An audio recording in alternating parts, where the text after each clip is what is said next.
मैं स्वागत करना चाहता हूं हमारे मेहमानों का। गोवर्धन दास नेता हैं भारतीय जनता पार्टी के, संजय निरुपम नेता कांग्रेस, अक्षय मराठे प्रवक्ता आम आदमी पार्टी, के.एस. तोमर वरिष्ठ पत्रकार हैं, शिमला से हमारे साथ जुड़ गए हैं। हिमाचल का एक महत्वपूर्ण नतीजा यहां पर एग्जिट पोल में देखने को मिला है, और सुदीप श्रीवास्तव चुनाव विश्लेषक। सबसे पहले तोमर साहब, मैं आपसे शुरू करना चाहता हूं, ये हिमाचल में एक अजीब सा ट्रेंड है, बाकी सब जगह तो सब एक तरफा दिखाई दे रहा है, एक हिमाचल ही है जहां पर एक एग्जिट पोल कहता है नहीं भाई कांग्रेस जीतेगी। आपका विश्लेषण? नहीं संकेत जी, इसमें एग्जिट पोल के बारे में व्यक्तिगत राय मेरी हमेशा अलग रही है।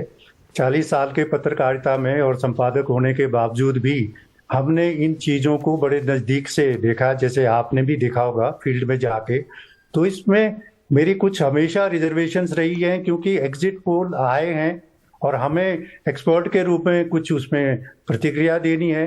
तो उस रूप में, क्योंकि इसमें कितना साइंटिफिक है, और सबसे बड़ा टेक अवे मेरा ये रहेगा कि आप ये देखिए कि क्या आजकल जो वोटर है वो गांव में भी कितना जागरूक हो।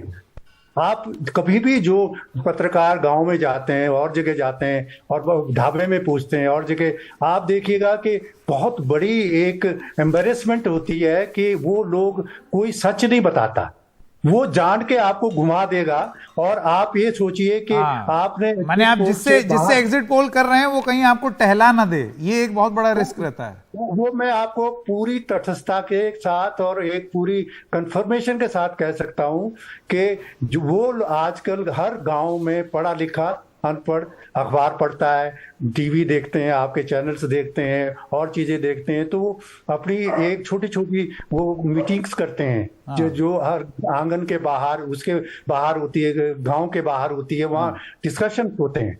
लेकिन आप देखिए कि उनको अगर आप ये मान के चलिए कि कोई भी आपका एजेंसी का कोई भी जो सर्वे कर रहा है वो आपको आधे सेकंड में पूछ के कि आपने किस पार्टी को वोट दिया, तो वो ये मान लिया जाए कि वो सच बोला जा रहा है, तो पता नहीं। अब तोमर साहब फिर ये हिमाचल के संदर्भ में आपका क्या कहना है? हिमाचल के बारे में मुझे ये कहना है कि इसमें पहला पॉइंट आपने शायद लाया था कि यहाँ एक प्रकार की जिंक्स है।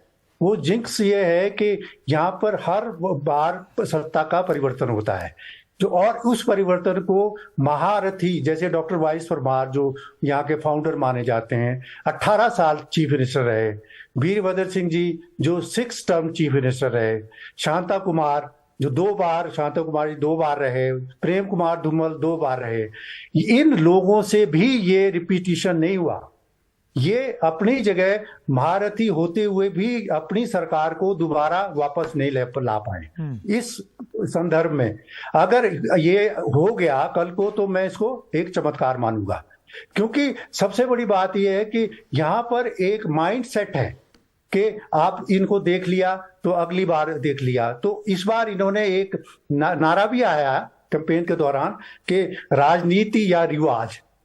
तो इसमें से कौन सा जीतेगा वो इस वक्त कहना बड़ा मुश्किल है। लेकिन इसमें एक चीज मैं जरूर लाना चाहूंगा बीच में कि इसमें सबसे बड़ा दाव जो भारतीय जनता पार्टी ने खेला है वो प्रधानमंत्री जी के नाम पे खेला है। प्रधानमंत्री जी ने, वो तो हर जगह होता है, वो तो गुजरात में भी हो रहा है, वो तो एमसीडी में भी हो रहा है। नहीं, यहाँ थोड़ा संकेत जी थोड़ा सा अलग है। वो अलग ये है कि प्रधानमंत्री जी जब 1991 से 2000 तक यहाँ के वो पर्यवेक्षक रहे, ही वॉज जो general secretary in charge of Himachal, तो वो जो दशक का उनका जो भ्रमण है, हर पार्ट को जानना, हर जगह की लैंग्वेज, हिमाचल से पुराना रिश्ता है, और वो वहाँ के जो लोकल पुराने रिश्ते वाली बात बहुत ज्यादा बोली जाती है। और दूसरे सबसे बड़ा जहां चुनाव हो वहां एक पुराना रिश्ता आ जाता है। यस तो उसमें सबसे बड़ी उनका जो कनेक्ट रहता है, इमोशनल कनेक्ट किया उन्होंने इस बार। वो वहाँ पे कौन कौन सी लोकल डिशेज हैं, फिर उन्होंने एक नई चीज लाई इस बार। इमोशनल कनेक्ट या इलेक्शन कनेक्ट तोमर साहब? वो automatically leads towards election connect, क्योंकि उसका मकसद तो वही है ना। क्योंकि उन्होंने सबसे बड़ा कहा, जो कि आज तक शायद गुजरात में भी और जगह पता नहीं कहा होगा, कि मैं हिमाचल का भी बेटा हूँ। चलिए मैं जरा संजय निरुपम जी के पास आना चाहता हूँ। संजय जी, एक बात और नहीं, इसमें एक लाइन और मैं जोड़ना चाहूंगा कि उन्होंने इसमें एक नई चीज कही कि ना तो मुख्यमंत्री जी जयराम ठाकुर या जयप्रकाश नड्डा जो हिमाचल के राष्ट्रीय अध्यक्ष, उनको फेस नहीं बनाया गया। प्रधानमंत्री जी ने खुद को फेस बनाया है इसमें। ये बड़ी इंटरेस्टिंग बात है। ये बोलना कि मेरे लिए वोट दो, ये मत सोचिए कि मंत्री खड़ा है या एमएलए खड़ा है। ये बड़ा तोमर साहब, यही तो मैं कह रहा हूं, ये तो हर जगह होता है, ये तो हर जगह होता है। वो चुनाव मोदी जी लड़ते हैं। नहीं, यहाँ पर संकेत अलग इसलिए हिमाचल है क्योंकि इनका जो दशक का जो नाता है वो आम आदमी को भी लुभाने में कई बार सक्सेसफुल होता है। Emotion connect to election connect, ये वाली बात तोमर साहब कह रहे हैं। ठीक है, संजय निरुपम जी, संजय निरुपम जी, मैं आपके पास आना चाहता हूं।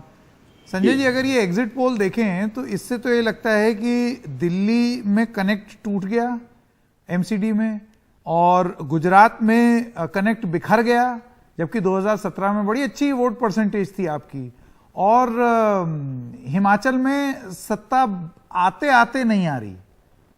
एक ट्रेंड बड़ा साफ है एंटी कांग्रेसिज्म का, आप किस तरीके से देखते हैं? देखिए, सबसे पहले तो मैं हिमाचल की बात कहना चाहूंगा जी।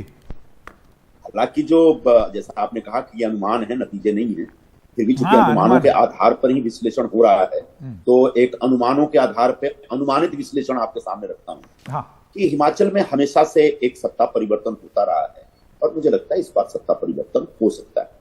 वहां सबसे बड़ा विषय यह था कि भारतीय जनता पार्टी की जो राष्ट्रीय अध्यक्ष हैं वो स्वयं हिमाचल से आते हैं और राष्ट्रीय अध्यक्ष की प्रतिष्ठा बहुत बड़े स्तर पर दांव पर थी।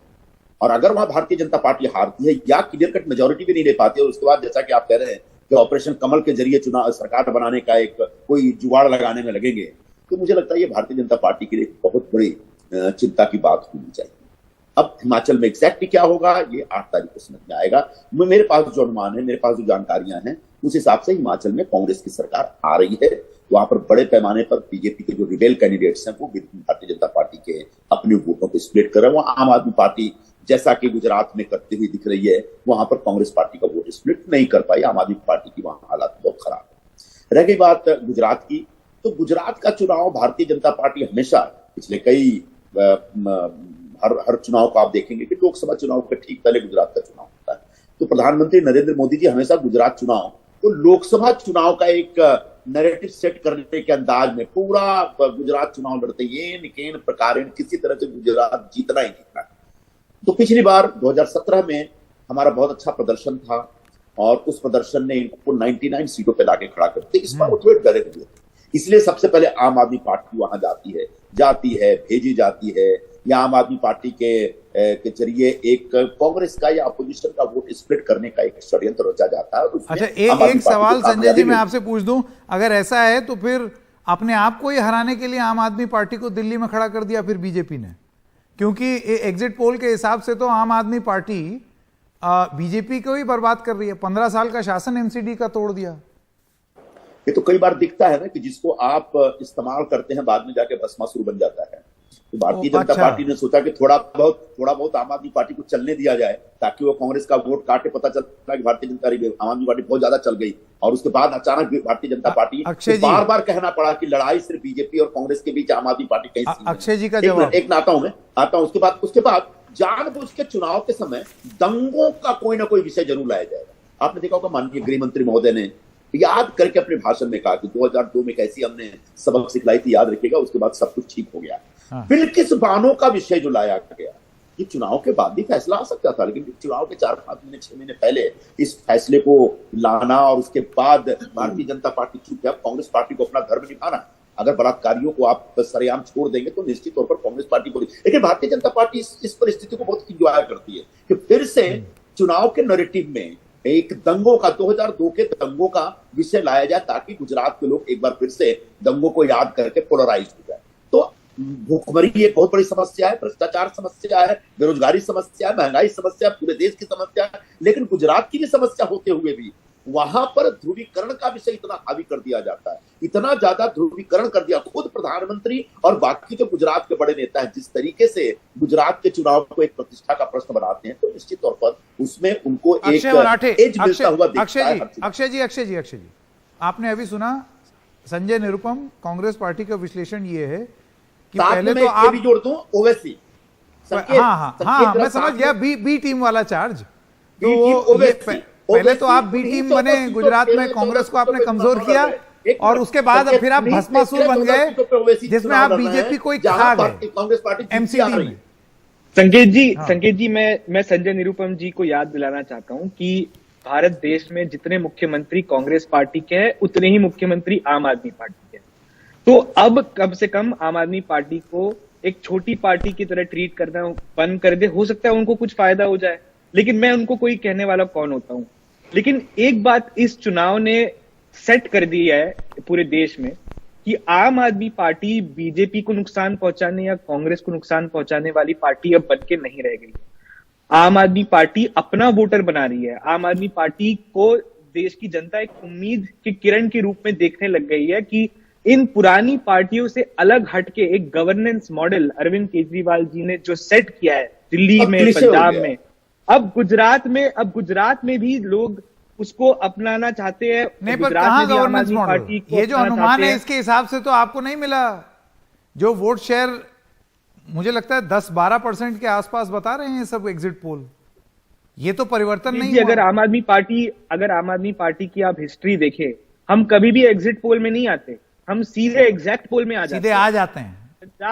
पंजाब में हमें 50 से 60 सीटें दे रहे थे, हमें 92 सीट्स आई। दिल्ली में हमें ऐसे ही कुछ 40-50 सीटें दे रहे थे, हमें 67 सीटें आई। प्रोफेसर तो आम आदमी पार्टी को पूरा कॉन्फिडेंस है कि हम गुजरात में सरकार बना रहे हैं। और प्रोफेसर गोवर्धन दास, मैं आपके पास आना चाहता हूं जी। प्रोफेसर दास, मेरा सवाल आपसे ये है कि दिल्ली का एमसीडी के चुनाव में जो अनुमान है उसके हिसाब से तो यहां तो गड़बड़ हो गई, और अगर हिमाचल की बात करें तो वहां पर भी 50-50, और अगर गुजरात की बात करें तो आपकी बंपर सफलता इन अनुमानों में तो दिखती है, लेकिन क्या वोट शेयर विपक्ष का कट जाने की वजह से ये अनुमान आए हैं?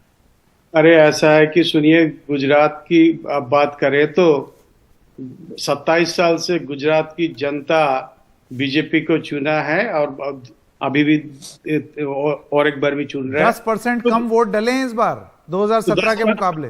10% कम वोट डाले और कुछ भी ज्यादा डाले कम डाले, बीजेपी की गवर्नमेंट बन रहा है। बीजेपी का ये डेवलपमेंट जो किया है, नॉट ओनली ये गुजरात में, सारा देश में जो डेवलपमेंट किया है। प्रोफेसर दास, ये तो आपने बात, मैं परसेंटेज में इसलिए बोल रहा हूं क्योंकि अगर इतना उत्साह होता बीजेपी के लिए तो लोग कूद कूद के वोट डालने आते।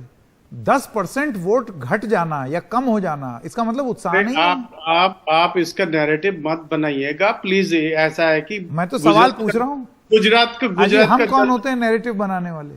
गुजरात का जनता को पता है कि कहता है वो कोई वोट डालने नहीं भी जाए, जितने लोग वोट डालने जा रहा है उसमें ये बीजेपी जीत जाएगा। अच्छा। डेवलपमेंट बात करता है, आम जनता बात करता है। एक छोटे से ब्रेक के लिए रुकते हैं अभी। ब्रेक के बाद जब आएंगे तो सुदीप श्रीवास्तव जी जो कि चुनाव विश्लेषक हैं, उनसे एक समरी जानेंगे डिटेल में, वो क्या समझते हैं कि ये अनुमान जो एग्जिट पोल हैं ये सही है या फिर वो 11.11% का जो ट्रैक रिकॉर्ड है उसी में जाकर के शामिल हो जाएगा ये एग्जिट पोल।